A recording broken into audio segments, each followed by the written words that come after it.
Jadi, um,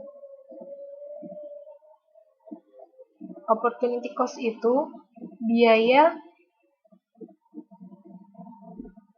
biaya biaya kesempatan ya. Artinya biaya kesempatan dalam artian biaya yang harus biaya yang hilang ketika kita bukan jadi yang hilang itu bukan biayanya. Biaya itu dalam artian begini. Apa yang hilang, apa yang harus kita korbankan ketika kita memilih sesuatu hal. Jadi dalam hidup ini kan semuanya trade off ya, benar-benar trade off. Jadi kayak misalnya ini mbak-mbak semuanya mengikuti kelas ini, tentu ada yang harus dikorbankan. Misalnya seharusnya bisa jalan-jalan kemana, kayak gitu kan lumayan 2 jam. Tapi lebih memilih untuk ke kelas ini, datang ke kelas ini. Jadi apa yang dikorbankan untuk memilih atau untuk mengambil satu keputusan itu, paham ya? Apa yang dikorbankan? Jadi kalau misalnya biaya yang hilang itu kan nanti kita dapatnya oh biayanya hilang berarti nggak ada biaya dong seperti itu bukan seperti itu ya. Jadi apa yang kita korbankan ketika kita memilih untuk melakukan suatu hal seperti itu. Nah, ketika perusahaan memilih untuk menyimpan persediaan, tentu ada hal-hal yang dikorbankan perusahaan. Misalnya dalam artian uangnya bisa buat investasi hal lain, seperti itu bisa buat investasi saham atau membeli tanah segala macam. Tapi perusahaan harus mengorbankan itu untuk memilih menyimpan persediaan. Nah, opportunity cost-nya kalau dari kasus itu bagaimana?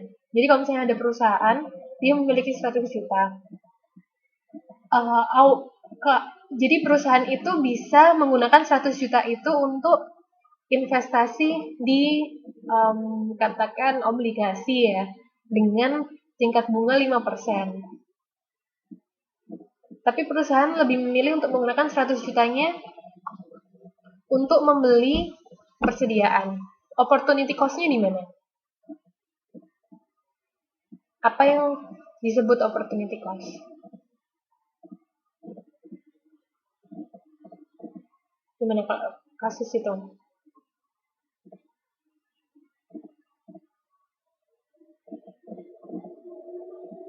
Jadi perusahaan memiliki uang 100 juta. Perusahaan sebenarnya bisa menggunakan 100 juta itu untuk investasi, dikatakan obligasi, dengan tingkat bunga 5%. Tapi perusahaan lebih memilih untuk bukan investasi ya, untuk membeli persediaan. Opportunity cost-nya di mana?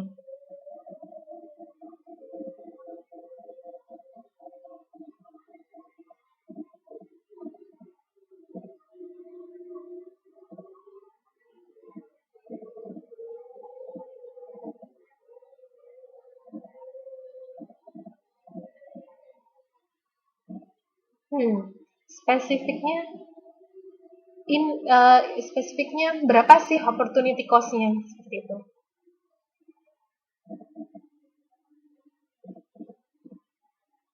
Kita bisa menyebut secara spesifik berapa opportunity cost-nya.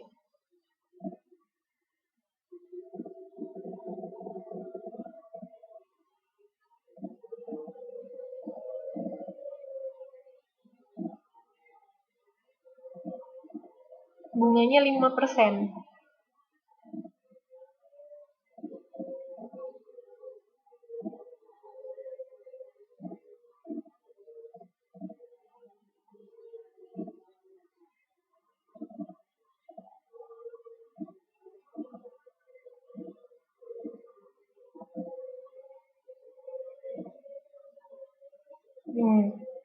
Jadi, ya benar. Jadi, opportunity cost-nya adalah sebesar bunga tadi. Jadi dengan tingkat bunga 5%. Ya, 5% dari 100 juta tadi itu merupakan opportunity cost. Jadi 100 jutanya nggak ikut-ikut, karena 100 juta ini kan sebenarnya dana yang dimiliki perusahaan. dan dia yang bisa diinvestasikan. Tapi ketika perusahaan lebih memilih untuk menyimpan persediaan, perusahaan harus mengorbankan sebesar 5 juta, kan 5% dari 100 juta, harus mengorbankan 5% tadi kan. Nah, jadi opportunity cost atau kesempatan yang hilang yang seharusnya bisa diterima perusahaan kalau perusahaan memilih obligasi itu adalah sebesar 5 juta. Jadi perusahaan kehilangan 5 juta. Jadi opportunity cost-nya itu sebesar 5% tadi, 5% dari 100 juta, 5 juta. Paham ya sampai sini opportunity cost? Ini penting sekali opportunity cost itu pemahaman yang tetap harus ingat ya. Paham ya? Oke, kita lanjut. Jadi ada direct carrying cost, ada restocking cost.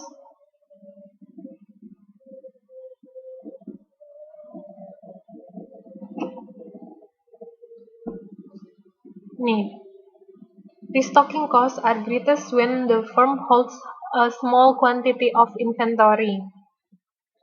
Jadi, ingat restocking cost tadi apa? Restocking cost itu adalah biaya yang muncul ketika perusahaan lebih memilih untuk tidak menyimpan persediaan atau menyimpan persediaan dalam hal kecil, dalam jumlah yang kecil. Makanya contohnya restocking cost tadi adalah kehilangan konsumen, biaya kehilangan konsumen kayak gitu. Atau biaya restocking. Jadi biaya ini memilih, bukan memilih, sorry. Biaya membeli. Seperti itu, membeli lagi, restocking, mengisi ulang kayak gitu, biaya transaksinya itu merupakan restocking cost. Oleh karena itu, kalau kita lihat kurvanya restocking cost, itu kan dia menurun ya. Dia paling tinggi ketika ini firm holds a small quantity of inventory. Kan ketika perusahaan cuman menyimpan persediaan dalam jumlah kecil, ketika pembeli mau beli kan harus sebentar mengatur kata-kata ya, nanti takutnya bingung. Jadi gini, ketika perusahaan menyimpan persediaan dalam jumlah kecil, restocking cost ini tinggi, biaya restocking ini tinggi. Kenapa? Karena ketika ada pembeli, misalnya mau beli, saya mau beli sejumlah 50 seperti itu. Padahal perusahaan cuma punya 10, otomatis kan harus mencari, harus membeli 40 kekurangan tadi kan, kekurangan 40 tadi. Nah, kalau misalnya konsumen ini butuhnya cepat, otomatis kan, nggak mau nunggu ngapain, udah pindah aja ke perusahaan lain yang memang dia ready stock seperti itu. Nah, makanya restocking cost ini tinggi ketika perusahaan menyimpan persediaan dalam jumlah kecil. Tapi carrying cost akan tinggi ketika perusahaan menyimpan dalam jumlah yang besar. Oleh karena itu, bagaimana caranya kita mencapai optimal size? Optimal size of inventory order. Yang kalau kita bisa lihat di sini merupakan ini ya, yang kalau kita lihat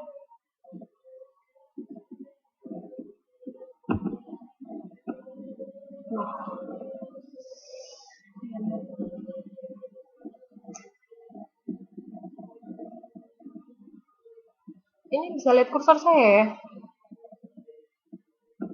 Kenapa sekali ini? Nah, gini ya.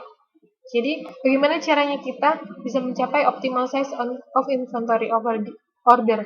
Jadi, restockingnya nggak terlalu tinggi. Kita lihat di sini perpotongannya. Carrying cost-nya juga nggak terlalu tinggi. Optimal. Bisa dibilang optimal. Seperti itu. Oke, kita lanjut ya. Sampai sini paham ya? Nah, sekarang menghitung.